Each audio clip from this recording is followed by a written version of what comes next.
a storming bracket! What's going on, everyone? So like my latest video, this is obviously my review for the TV series Cobra Kai, Season 5. So Season 5 of Cobra Kai, it is 10 episodes long. It is on Netflix. Those of you that don't know, Cobra Kai is a show that I've been with since day one. That's right, all the way back to when it was on YouTube. And then Season 3 was when it got picked up by Netflix, and then it's been on Netflix ever since.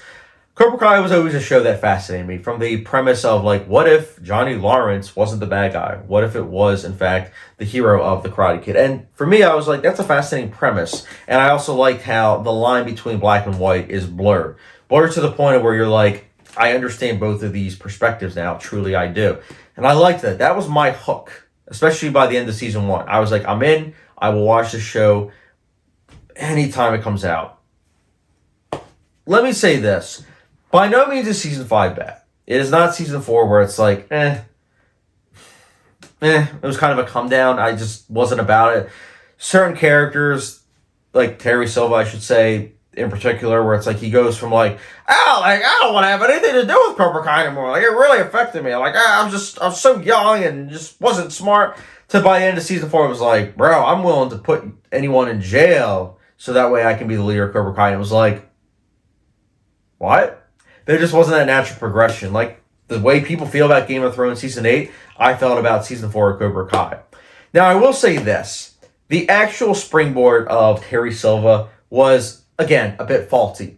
But I will say what they did with Terry Silva was fascinating in terms of Season 5. It was just how they got to it that I wasn't a big fan of. But the actual Terry Silva character was interesting in Season 5, and I did find him to be quite intriguing. There were a lot of things about this 5th season that I was watching. I was like, man, I really want him and Daniel to fight against each other. And I'm not going to spoil anything, but I was like, it's been a while since I've had that kind of like fan feeling. You know what I'm saying? Where it's like, I want something to happen.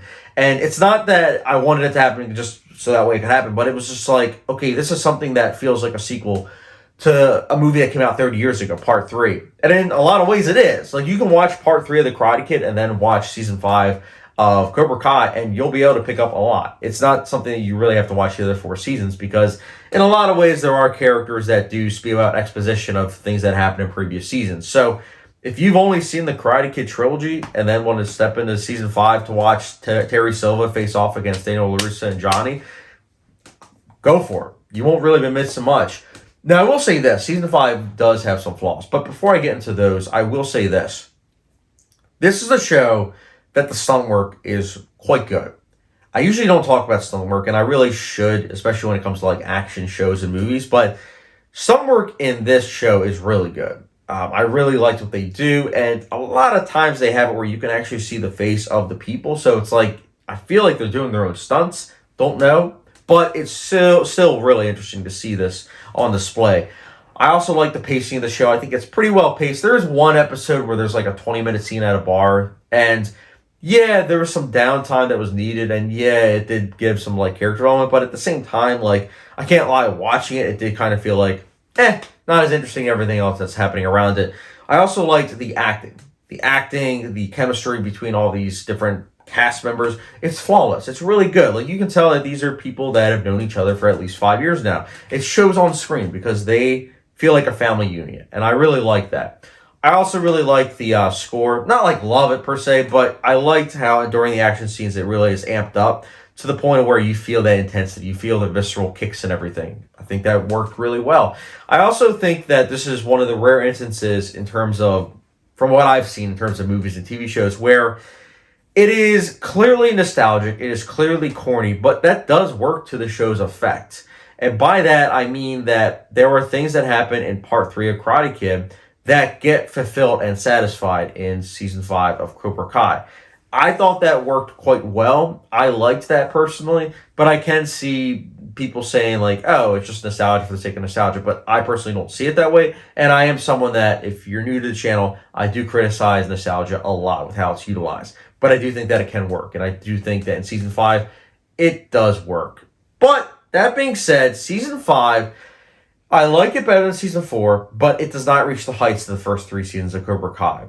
In fact, I think that this could have been a really good season, but and I hate saying this because I don't want to sound like I'm one of those individuals, but watching season 5 of Cobra Kai, I was quite enjoying, but it wasn't until the last 10 minutes of season 5 that my issues that I had with this 5th season really kind of came to the forefront. And by that, I mean that I would watch season 5 and I was engaged, and I was like really wanting to see where everything was going. But in the back of my mind, I was like, all of these characters with what they're doing, how are they not in jail? Like, how? Each season, they amp it up more and more to the point where it's like, there's no consequences. There's no consequences whatsoever. And the last 10 minutes really hits that home. There's a character that was supposed to be dead, but the character didn't because he had jello. Get out of town. That last 10 minutes I really did not like. It really rubbed me the wrong way. There's another character also that you think is dead. Should have been dead at least. And no, he's not dead. And so, again, what is the end game here? I'm wondering, I really am, other than just trying to make more money and keep the subscriber count up with Netflix. What is the end game here? Because if you cut out the last 10 minutes, it would have been a pretty darn good series finale, I feel like. I felt like everything was fulfilled. All the things that they wanted to accomplish, I felt like they did. So, I don't know. I don't know. It's frustrating, though. But yeah, consequences. One thing I wanted to mention, not only with the consequences of the false death and then lack of finale, there's also something that really bugs me about this 5th season, and that's you have characters do things at times. It's not for the sake of their actual character. It's because they have to get from point A to B. There are a lot of times where I couldn't shake that feeling off. And again, the last 10 minutes really fulfilled that. But I'm going on a rant at this time, and I really don't, because this isn't a bad season. It's just something that is frustrating, because when you see something that has a lot of potential, especially when you see the beginning of the show and from what it became, it's like, what the heck, guys? Which leads me to go full circle what I talked about earlier in this video. Black and white. Morals. This was a show that started out as that, and the villain, Terry Silva, has like a long speech in the finale of season 5 where he's talking about that, and I'm like, okay, he's on to something. And then he immediately says, but then there's two sides. And I'm like, okay, so you said something that made sense, and then you said something that really just kind of goes in line with the rest of the show, where it's like good versus evil, and it's like blah, blah, blah. I just don't really like how it's kind of gotten to that black and white kind of morality, because the show was intriguing when it wasn't, when it was like, okay, that line is being blurred because of what people are doing and everything, and it does kind of make you question, which I guess at this point it's like they're still trying to go for that cornball nostalgia effect now more than ever. But I just, from where it started to where it is now, I'll still watch it, obviously, but I just am wondering what the end game is, and I don't know what they're gonna do. I don't know. It's kind of frustrating. It is, but same time, Cobra Kai season 5, it's enjoyable. It's very flawed, but it's quite enjoyable, and that's why for me personally, Cobra Kai season 5, I will be giving a.